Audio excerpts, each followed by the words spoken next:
What I love about marketing is it's this interesting blend of creativity and common sense, sometimes also data. It can be sometimes very data-driven, quantitative-driven. It's an area that it's highly difficult for me to see how generative AI could ever take over the field. I don't care how good ChatGPT is. They still need a level of empathy. There's something about it that's artistic and creative and almost human. It's almost the most human of many of the fields, of professional fields that are out there, maybe except for maybe psychoanalysis or something like that, because it requires you to sort of be able to think the way a lot of different people think and sort of coalesce that and put that together into some concrete plans. I'm feeling lucky in every round. The forces struck me. I'm chewing gum. The Royal Empire is sleeping now. I'm soon be walking in the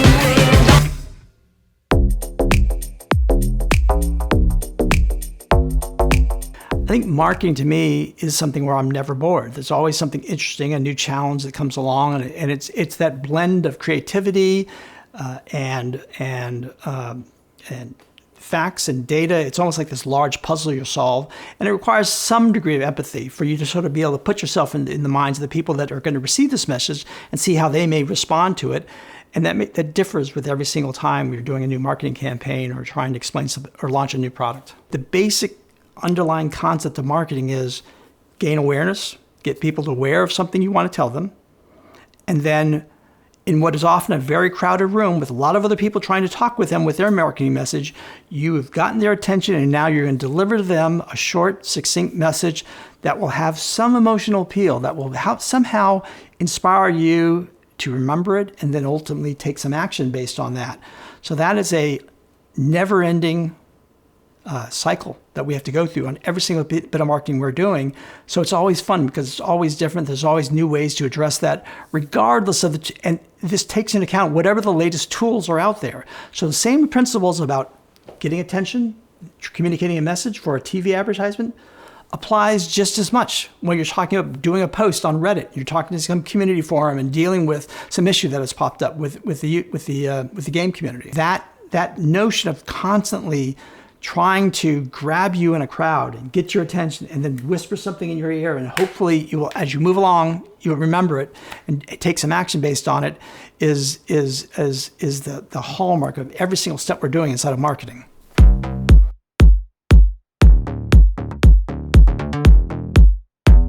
The fun thing about marketing Fortnite was we were blazing new paths that had not been done before inside the game industry. The Fortnite campaign was largely built around social media, community, use of influencers. I dramatically ramped down the amount of time we spent on what we would call pure advertising. There was no TV commercial for Fortnite, no real print ads or anything like that. But ultimately, there were a lot of firsts that happened inside of Fortnite that were just so much fun to work on.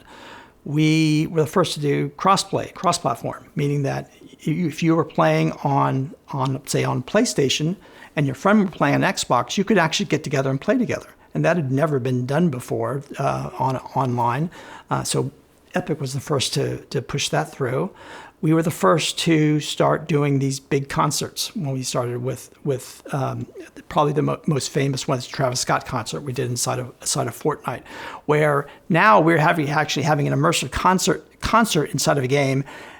That's a game. The concept of doing a music concert inside of a game had just not been thought of before, not been considered that would ever work before, and it worked phenomenally well inside of Fortnite. So that was a great deal of fun. We were the first ones that had a broad panoply of entertainment IP that we would put inside the game.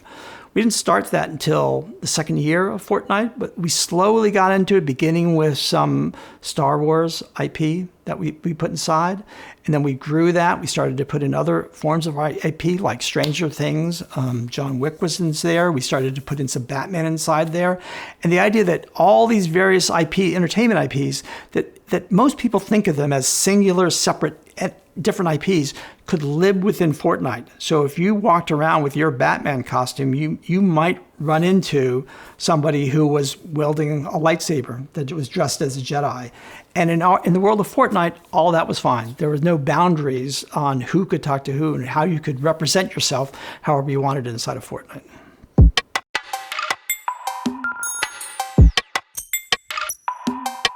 The central roles in most video game marketing are what we call marketing managers or brand managers. There's a brand assistant, brand manager, marketing director, marketing VP.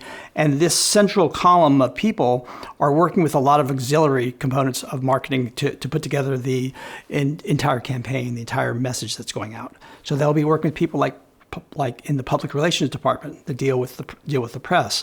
They'll be working with people that specialize in working with influencers. People that specialize in dealing with what we call first-party marketing. Like in our case, it was Microsoft and Sony, where you could download the game to play Fortnite from. We have community teams that deal with our discussion boards, deal with Reddit and those sorts of outlets. And we're also interfacing with the people responsible for that so that we have a cohesive, single, clear message that's being distributed to all of these channels where you might hear about the game.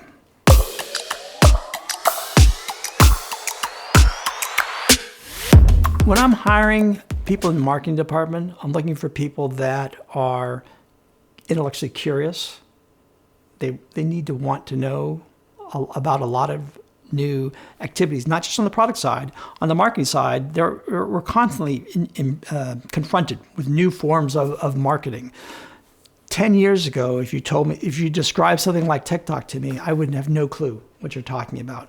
And yet that's a pretty prevalent form of marketing these days, using TikTok, and how do you take advantage of that? So you need to be intellectually curious enough to always be open to exploring new forms of marketing techniques as they come down the path. I look for someone who's detail-oriented. I mentioned before that keeping all these balls in the air at the same time is really important. Well, to do that, you need to have some attention to detail. You need to be somewhat organized to maintain that level of throughput in order to accomplish what the plan's trying to achieve.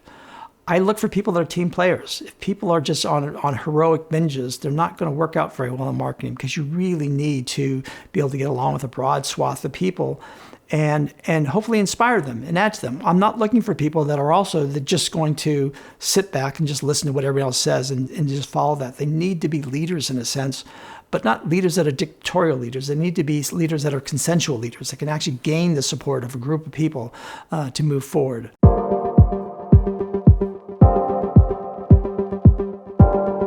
If you're considering a career in marketing, I think the classic, obvious areas would be doing English or doing communications as an approach. But I would say I was none of that. I was a biology major in college. I think when you're in college, you need to balance that notion of what is it that you specifically want to accomplish as a goal, therefore you're taking these classes, versus just what speaks to you. At the time I was in college as an undergraduate, I thought biology was amazing. I thought biology was fascinating. I loved learning about DNA and organic biology and how it all functioned. So I think I would advise someone that, yes, things like English and communications are ideal for it as a career, but I think what's more important than anything else for you going into college is that you do something that you love, do something you really enjoy, even if you don't end up pursuing that after the fact. I didn't, but I still loved being a biology major. The importance of an MBA used to be incredibly high in the old days.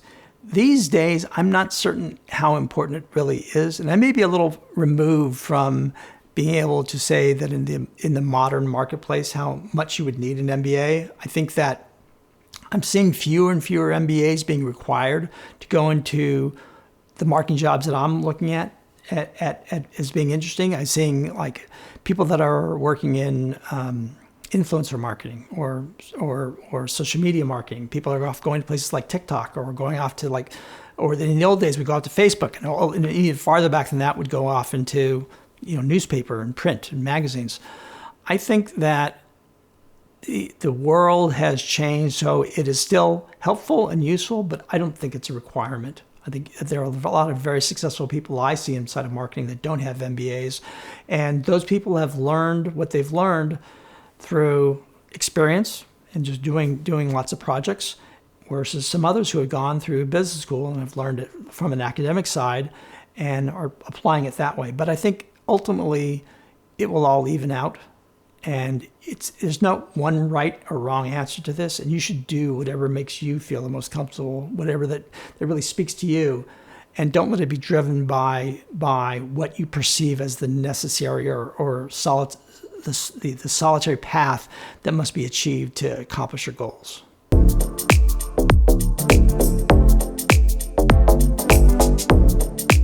The degree to which it's difficult to get a job inside of marketing or brand management depends, I think, on the industry. If you want to get a job in the entertainment industry and marketing, and I consider games to be a form of the entertainment industry, it's hard. It's super hard because everybody wants to do it because everyone loves movies or loves TV or they love games. And there's a lot of people that would love to do it. There are only a certain amount of jobs out there that can accommodate that. So I think you are, first and foremost, you really need to look at doing things you love to do, that you're passionate about doing. A lot of people say it's like, oh, you should do what you love to do, so work is more like fun, and so it's not like work. That's true, but you really need to do it because you're up against tons of other people that are also passionate about it. And if you don't have the same level of passion or interest in that area, it will be noticed. It will be rooted out if you want to work in that area. So go after something that you really speaks to you. For me, it was games, but for someone else, it might be cosmetics or it might be cars. And I think it's important that they do it based on it's what they love to do, not because it's a job that's nearby or an industry that happens to be big nearby, or it's what their parents did, or what everyone says is the best paying job right now. You should go do that.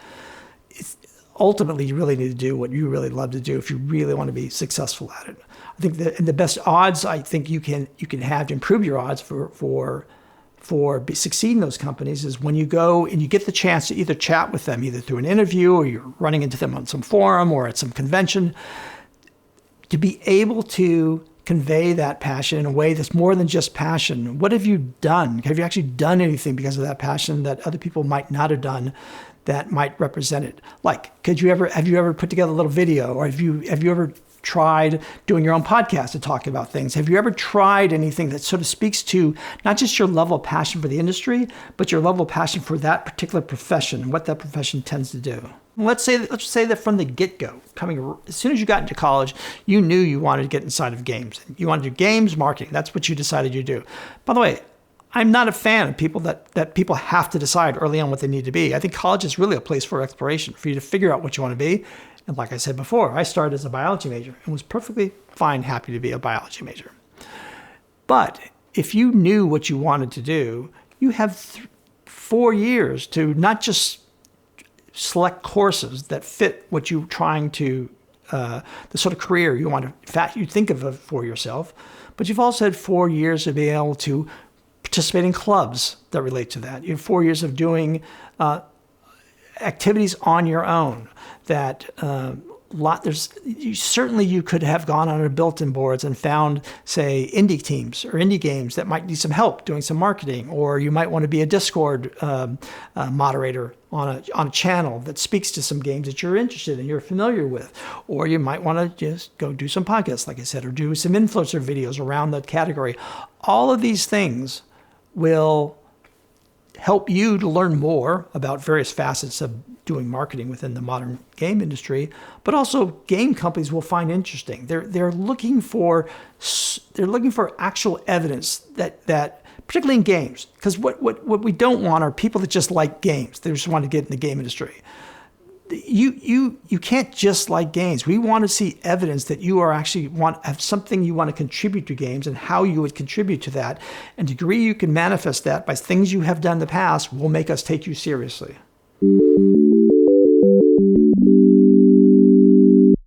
It's a market where there's a lot of opportunity. I think particularly if you're open-minded and you're nimble and a flexible thinker and a quick study for all the new kinds of technologies and approaches that may come along, that it's it's not just a fun field, but it's a really, really gratifying field to work inside of.